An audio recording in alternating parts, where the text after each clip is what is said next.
안녕하십니까. 한문학 강좌 TV를 맡은 한의사 이한영입니다. 예, 반갑습니다. 예, 이번 시간에는 자, 142번 조문 한번 같이 보겠습니다. 예, 이 조문도 여러분 우리가 조금 받아들이기 조금 어려운 부분이 있어요. 우리가 항상 취할 것만 취하면 되는 거니까 태양과 소양이 병병에 있어서 병병이라고 하는 것은 아직 하나의 병증이 태양병증이 해소되기도 전에 소양병의 증상이 나타난 것을 말하는 거죠. 자, 두황강통하고 두황강통은 그야말로 태양병에 해당되는 거죠. 근데 혹 현모하며 자, 요것도 여러분 재밌어요. 이런 거 뭐. 그리고 우리가 예를 들어서 치게 되면은 우리가 열에 의해서 막 힘들어지면은 사람에 따라서 어지러운 증상이 생길 수도 있고 뭐라고 하는 게 참 재밌습니다, 여러분. 뭐 하라고 우리가 모자를 쓰다라는 거 있죠. 뭔가 머리가 갑갑한 거예요. 머리가 묵직한 거 또는 나가서 온몸이 무엇인가에 의해서 이렇게 울체되는 거, 기운이 이렇게 막혀 있는 것을 말하는 거죠. 그 때때로 요 시자가 참 재밌습니다. 때때로 그럴 수도 있고 안 그럴 수도 있고 결흉과 심화가 비경한 경우는 마땅히 대추, 폐수열에서 대추의 제 한 칸 밑에 폐수야 간수를 치료하고 그리고 발안해서는 안 된다는 거죠. 발안해서는 안 돼요. 왜? 두황강통이 있다 그래서 발안을 할 수가 있거든요. 근데 결흉이 있으면은 함부로 발안해서는 안 된다는 거죠. 왜냐하면 이와 같은 경우 발안을 했더니 이것도 여러분 경험에 의해서 이런 경우 발언을 했더니 문제가 발생이 되어지더라 이런 뜻이죠. 왜? 발언했더니 이 사람이 선모증과 맥이 현맥에 나타났다는 거죠. 이거는 바로 그야말로 열성의 어떤 병증이죠. 그 5, 6일이 지나서 선모가 그래도 멈추지 않으면 마땅히 그때는 기문혈을 치료해야 된다. 자, 태양과 소양이 아울러서 병증이 유발되어 있는 경우는 무슨 말이냐면 아직 태양병이 해소가 되지 않은 상태에서 아울러서 소양병증이 발발이 된 것이다. 이 경우 두황강통은 태양병의 반응이니 어느 정도 발현할 수가 있죠. 그러니까 이 사람들이 발현을 했던 거예요. 발현을 했더니 서머증이 발생이 된 거죠. 그래가지고 이런 글을 나중에 편집했다는 것. 그러나 심화 비경자는 제가 여기서 조금 전에 이렇게 보다가 글자가 빠졌어요. 이 글이 잘못 썼습니다. 여기에 심화 비경자는 비도 발안이 불자가 있어야 돼요, 여러분. 이거 제가 본문에서는 고치겠습니다. 비도 발안지 불능발이요. 발안으로 능히 이 병도 심화 비경을 뽑아내지 못할 뿐만 아니라 이렇게 해석을 해야 됩니다. 여기에 불자가 빠졌어요. 비도 발안지 불능발이요 이렇게 써야 됩니다.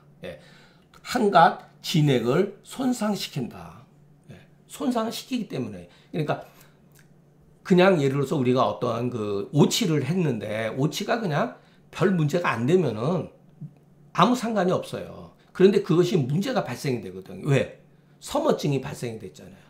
서머증이 발생됐다고 하는 것은 탈핵으로 인해 가지고서 진액이 고갈되면서 발생되어진 거거든요. 그렇기 때문에 괴병들이 다투어 나타나기 때문에 신불가발안이라고 이렇게 경고해서 말한 것이다. 자, 여기에서 불자 빠졌다는 거.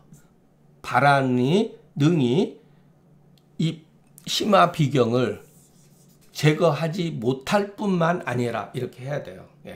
한가 진액을 또 손상시킨다. 그래서 왜 진액을 손상시켰을 때 어떤 병증이 서머증이 발생이 돼 버렸잖아요.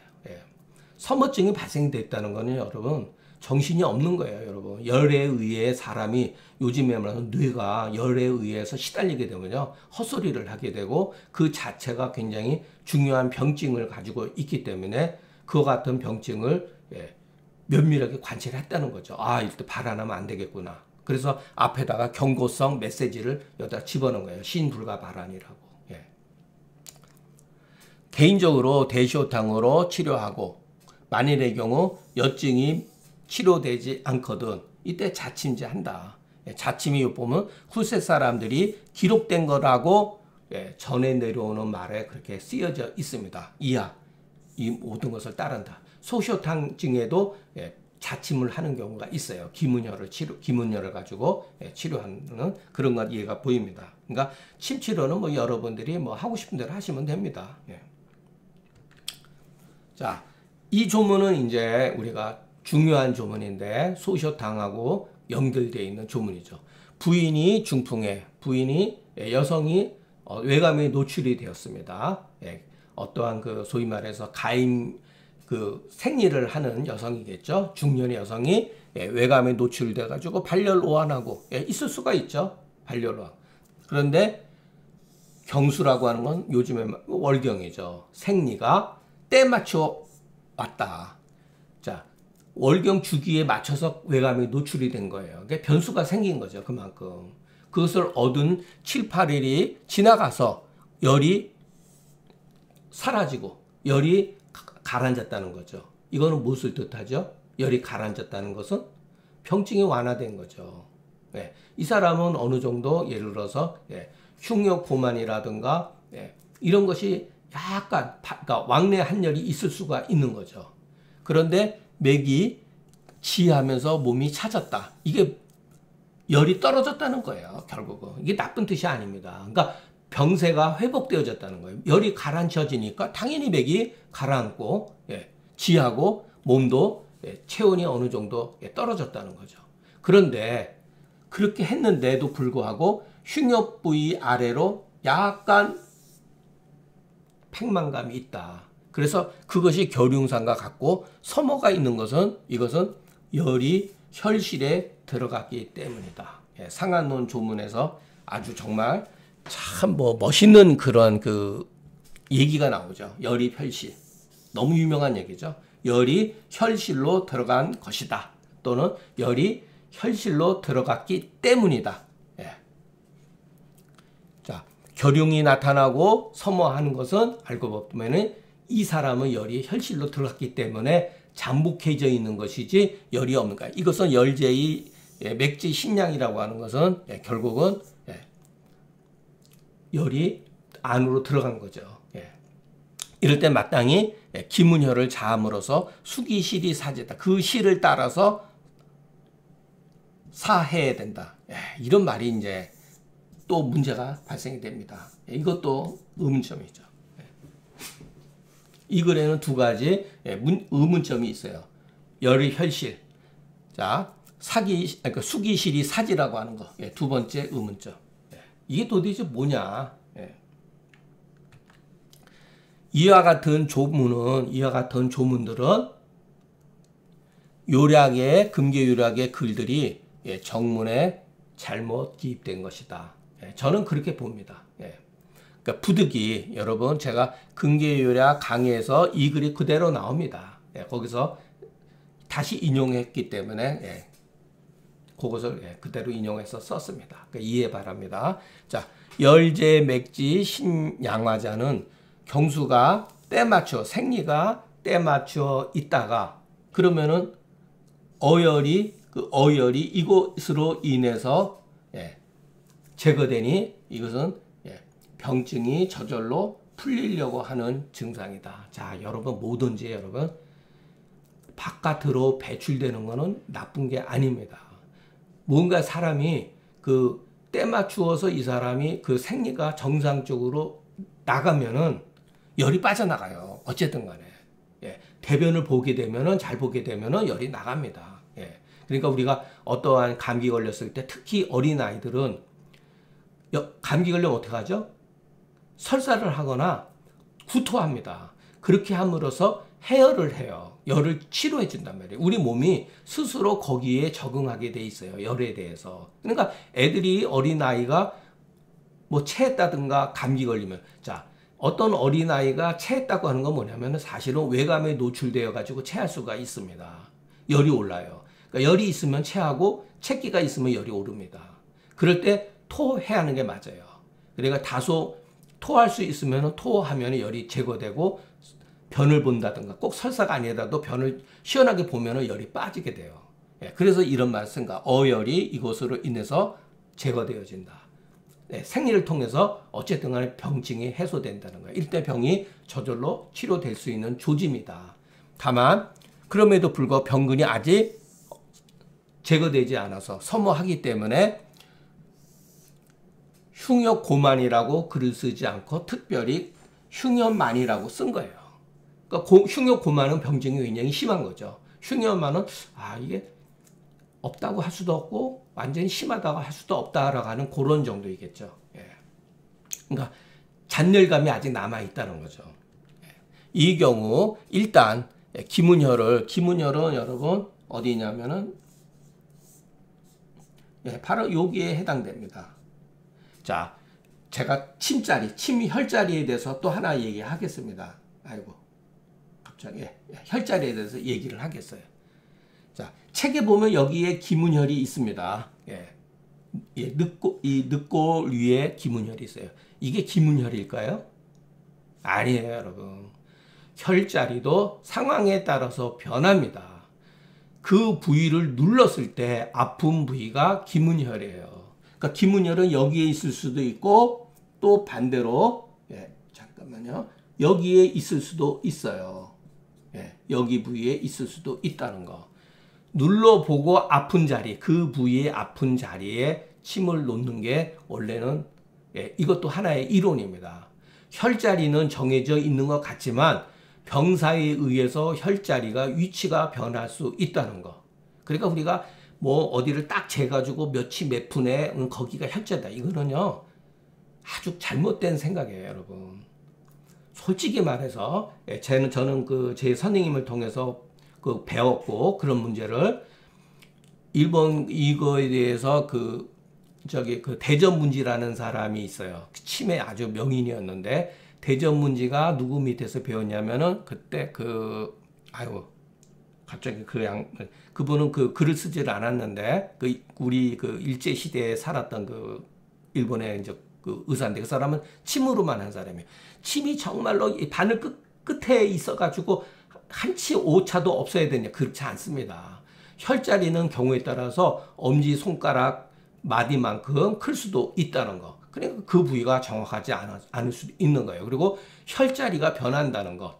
병증에 의해서 혈자리가 변한다는 거. 이거는 우리가 참고해야 됩니다. 그래서 우리가 책에 봐서 막 골도법에 의해서 재가지고 딱 여기다 그렇게 하지 마시고 대충 그 부위를 찾아가지고서 한번 손을 눌러봐서 아픈 부위에다가 자침하는 게 맞습니다. 그래서 기문혈이라고 저는 만약에 쓴다 그러면 그렇게 씁니다.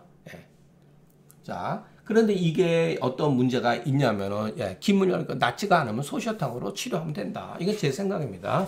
자, 만약 수기실이 사지하면 이와 같은 말이 맞다면은 그 실을 따라서 이게 뭐냐는 거예요, 여러분. 그 실을 따라서. 이거는 누군가가 한 개인의 뜻입니다. 이거를 맹목적으로 믿으면 안 된다는 거예요. 이게 실증이기 때문에 내리면 된다. 소위 말해서 깎아내리면 된다. 여기는 보사법이 있는 거죠. 허실과 보사법이 따라가요. 그러면은 허증에는 도대체 무슨 혈로 보호하느냐 이런 문제가 발생되잖아요. 그러니까 오행을 따지게 되죠. 여러분 오수열에 목화 토군수라고 혈자리에 목화 토군수를 붙여가지고 저는 그런 것을 모릅니다. 솔직히 얘기해서 믿지도 않고요. 저도 그런 것을 젊었을 때 한번 시도를 해봤는데 도대체가 객관적인 성이 없어요. 그 오수열이라고 하는 자체 누가 그 오수열을 정했죠? 그렇기 때문에 보사법 침으로 보사를 한다든가 구륙보사라든가 뭐 이런 것들 여러분 왜 구륙보사가 나오는지 여러분 모르시잖아요. 이 말이 이거 주역에서 나온 겁니다. 이게 구라고 하는 건 양을 말하는 거고 육은 음을 말하는 거거든요. 그러면 허증에 도대체 이게 바로 보사법이 들어간 거예요. 이것도 하나의 이론이 될 수는 있죠. 오수열 가지고. 그렇기 때문에 이 말 속에는 여러분 오행에 의해 가지고 보사법이 있다고 하는 것을 간접적으로 말하고 있는데 중경의 원칙은 그런 건 없습니다. 이건 다 후세 사람이 갖다 집어넣은 거예요. 자, 이른바 보사의 법은 모두 상생상극에서 나온 것이다. 예, 이것은 황당무계한 설이다. 예. 근데 제가 글을 나중에 최종적으로 쓸 때는 이런 글들이 조금 변경될 수도 있습니다. 예. 자, 오늘 이 조문은 144번에 해당되는 이 조문은 뭐 워낙 좋은 글이고 우리가 가볍게 볼 수 있는 그런 글은 아닙니다. 부인이 외감에 노출된 일주일 열흘이 거의 됐는데 계속해서 계속해서 지속적으로 한열이라고 썼죠. 이거는 오한발열을 말하는 거죠. 오한발열. 계속적으로 오한하기도 하고 발열하기도 하고 이게 일종의 왕열 한내를 의미하는 거죠. 일종의. 예. 발작유시. 요것도 같이 보세요. 요거하고 같이. 속독 한열하는데 발작이 있기도 하고 없기도 하다. 이게 무엇을 뜻하는가? 발작유시가. 시자가 나오면 여러분 항상 주의 깊게 보셔야 돼요. 발작이 뭐죠? 열에 의해서 발작하는 거예요. 이게 바로 이 조문하고 연결되어 있습니다. 이 발작유시가. 학상과 비슷하다. 그러니까 왕래 한열하거나 여러분 오한발열하면은 그게 약간 우리가 경련 일으키듯이 약간 몸을 떠는 증상이 있어요. 예. 학질을 말하는 게 아니야. 약간 몸을 떨립니다. 언제 떠느냐? 열이 막 발생되었을 때. 예. 열이 발생되었을 때. 이렇게 연결되는 거예요. 근데 생리가 때 맞추어서 끝나는 것은, 멈추는 것은 열이 혈실로 들어갔기 때문이다. 그렇게 되면은 혈이 반드시 뭉치게 되니 어혈이 생긴다는 거죠. 자, 학질과 같은 모습을 증상을 나타내고 학질이 아닙니다. 그와 같은 발작 유시하면 이게 다 똑같은 말이에요. 열에 의해서 시간적으로 발생했다가 가라앉았다 그러죠. 이때 소시오탕을 써라. 그러니까 왕래 한열이라는 말에는 학질의 증상이 내포되어 있다. 이렇게 우리가 보시면 되겠습니다. 부인이 월경 주기에 때 맞추어서 우연히 외감에 노출되어서 생리 현상이 멈추게 되면은 이것은 바로 열이 혈실인 이유이다. 이것으로 인해서 어열이 상충으로 인해 하면서 학상과 나타나면서 때에 따라서 발작하는 것은 흡사, 왕래, 한열의 증상과 유사하니 이때는 소시오탕으로 치료하면 된다. 전에 내려오는 말로는 충맥이 죄송합니다. 혈의 해라고 하니 이것이 바로 혈실이다. 남녀 모두 가지고 있다. 그러니까 열이 혈실이라고 하는 말은 꼭 여자에만 해당되는 게 아니라는 거예요. 충맥혈이라고 하는데 아마 이 부위를 말하는 것 같아요. 이 충맥의 어떤 이거는 제가 장담 못 하겠습니다. 자, 또 뭐라 그러면 혈실은 어떤 사람은 자궁이다, 난소다, 소복이다. 저는 소복을 맞다고 보는 입장이죠. 그래도 어떤 사람은 간장이다 이렇게 얘기도 합니다. 간장이다.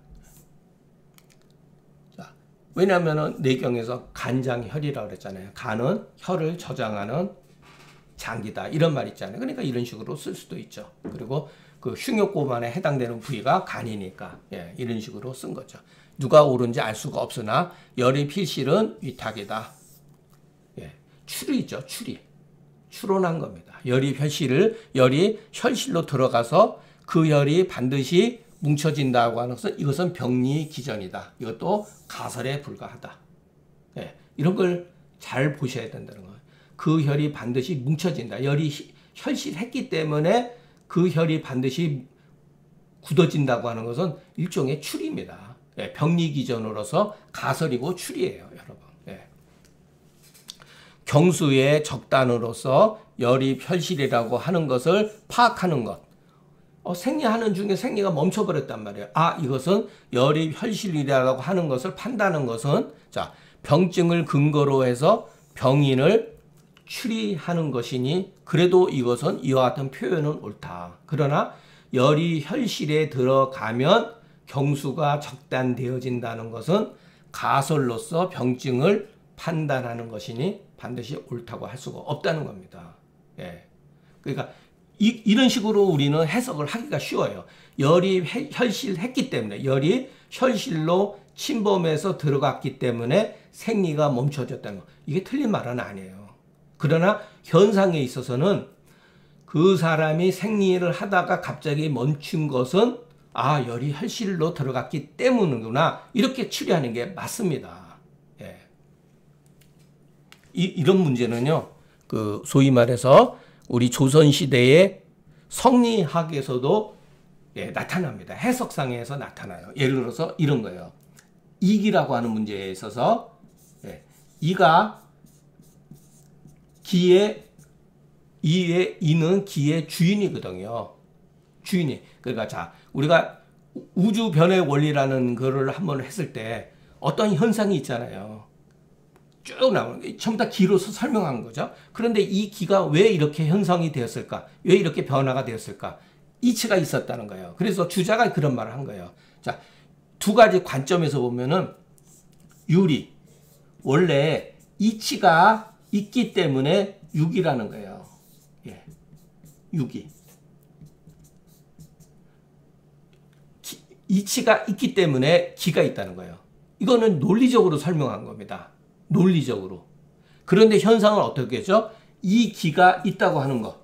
이 기가 있기 때문에 이 기가 있다고 하는 것을 이가 있구나. 이와 같은 해석은 현상의 경험적 사고방식에서 나온 거예요. 이것도 서양 철학에도 여러분 이와 기라고 하는 문제만 있지. 이는 일종의 플라톤이 말하는 이데아 세계예요. 이 기는 현상이죠. 현실의 세계죠. 그러면 이와 기는 양분되어지죠. 플라톤에 말하면은. 근데 아리스토텔레스는 그게 아니라는 거 아니에요. 기 속에 이가 있다는 거예요. 이 현상에 이데아가 있다는 거예요. 성경 해석도 마찬가지입니다. 처음에는 플라톤의 영향을 받아가지고 천국이 우리가 죽은 다음에 가는 거죠. 그것은 플라톤적인 해석이죠. 그런데 1000년 뒤에 아리스토텔레스 철학이 유럽에서는 죽었다가 1000년 뒤에 오히려 중동 지방에 가서 보니까 아리스토텔레스 철학이 그대로 나온 거예요. 그게 다시 뒤에 가서 유럽으로 다시 역수입돼 가지고 토마스 아퀴나스가 신학 개론인가 썼을 때 이 현상, 플라톤의 어떤 그런 식으로 이원론적인 해석을 버리고 이게 누가 맞다 그러다가 아니라 이 조문도 마찬가지예요, 여러분. 글 쓰는 데 있어. 옛날 사람들도 이런 식으로 했다는 거예요. 열입이 혈실했기 때문에 경수가 적단한 것이 맞는데 우리가 현상에서 보여지는 것은 열입 혈실이 아니라 경수 적단이라는 거죠. 그러니까 이 차이점을 여러분 이해를 하셔야 된다는 거예요. 이 조문을 통해 가지고. 그러니까 저도 여러분 무슨 철학 공부를 한 사람이 아닙니다. 이런 글을 공부하고 계속 생각하다 보니까 내가 이론론과 이원론, 이적인 관점 또는 주기적인 관점에서 봤다는 것. 옛날 사람들도 그런 식으로 해석을 했다는 것. 이 조문에 보면은 이와 같은 원리가 있기 때문에, 이와 같은 병인이 있기 때문에 이와 같은 병증이 형성됐다. 이건 틀린 말이 아닙니다. 그러나 우리가 현실에 있어서 경험을 통해서 봤을 때는 이와 같은 증상이 있다고 하는 것은 이와 같은 병리가 있었기 때문이다. 왜냐하면 병리는 추리지 눈에 보이는 게 아니지 않습니까? 옛날 입장이나 지금의 입장을 쓸 때. 요거를 잘 이해를 해 주셔야 돼요. 자, 그래서 여러분, 증상이 뭐냐? 증상. 이거는 일종의 기죠. 일종의 기죠. 이 증상이 형성된 게 뭐냐? 이게 일종의 일이라고 봐도 됩니다. 그러니까 무엇이 먼저냐면은 우리가 그 실증을 추구한다면은 이와 같은 증상이 있다고 하는 것은 어딘가에 이와 같은 병인이 있기 때문이다. 추리하는 거죠. 그것만 우리가 충분히 이해를 하면은 조문을 보는데 훨씬 공부가 도움이 쉽다는 거. 자, 이 열입 혈실이 금계유략과 제병 원우론에 나옵니다. 수나라 때 그 제병 원으로는 책 있죠. 저도 이거 뭐 봤습니다. 봤는데 이것도 일종의 분류학이에요. 여기에는 치료법이 없습니다. 쭉 병. 이건 정말 좋은 글도 있지만 뭐 해괴망측한 글도 굉장히 많았어요. 이런 거 내경에 보입니다. 열입회실이라는 거. 이것으로 후세 사람이 이 의안으로서 조문에다가 살짝 집어넣은 것을 우리가 파악할 수가 있다. 중경으로 제가 하고 싶은 말은 우리 그 의학의 오이 우리 의학의 생인지술 이거는 중경의 처방을 말하는 거예요. 중경에 담겨져 있는 치료법 그 방법이 망한 것은 다른 이유가 아니다. 증후론이 없어지면서 병명이 대체했다는 거예요. 병명이 일어났다는 거예요. 결흉이니 장결이니 이런 식으로 여러분 대체하기 시작합니다. 이거 부정할 수 없는 사실이에요, 여러분.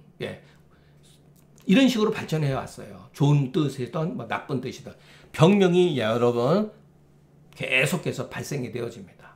심지어는 증상이 병명이 되기도 해요. 우리가 동의보감이 왜 맞냐?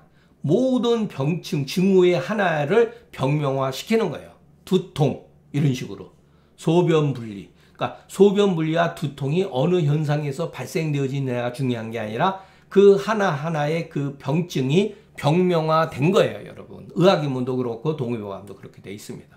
그러니까 우리가 그걸 배우는 거예요, 학교에서. 배우기는 쉽죠.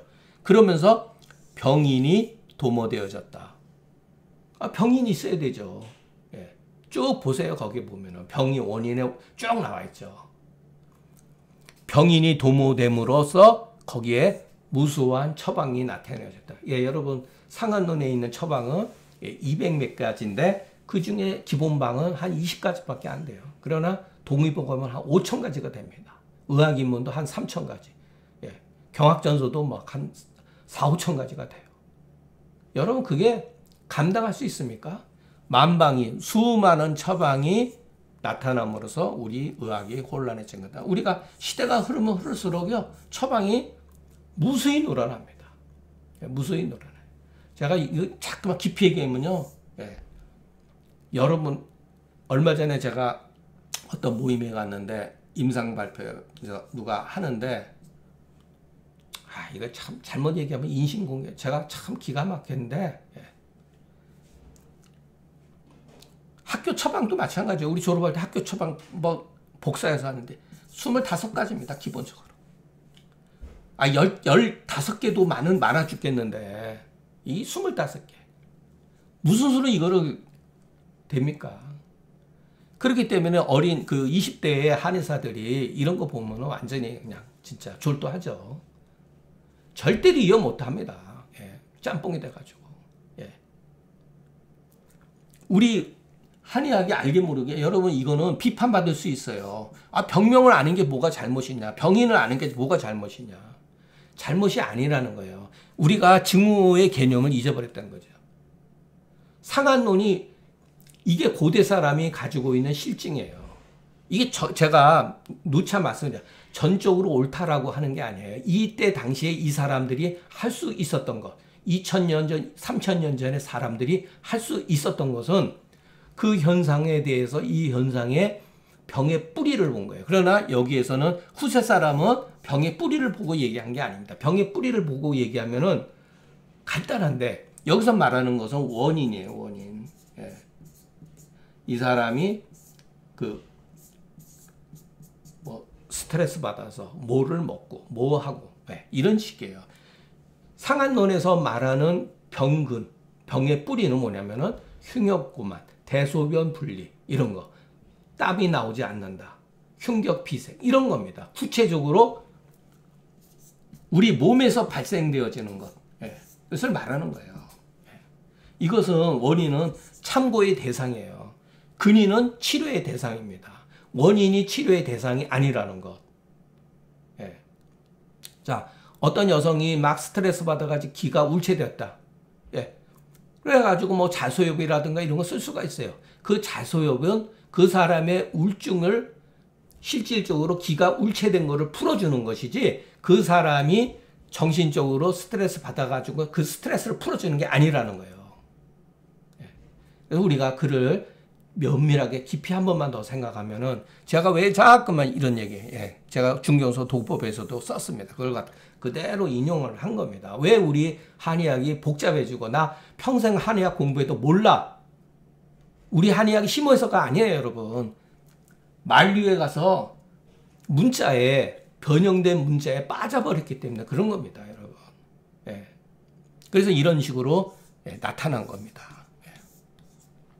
수많은 처방이 다 돼 있어요. 동의보감. 이게 발전한 겁니까? 아니에요, 여러분. 동양 철학의 원리는 그렇지가 않다는 거. 예. 뭐 저더러 구시대적인 뭐 그런 얘기 들어도 괜찮습니다. 예. 복잡한 것은 옳지가 않다는 것. 전반적으로 복잡한 것은 단순하면서 예, 모든 것을 통제한다는 것이 동양 철학의 멋진 어떠한 이론이라는 것. 예.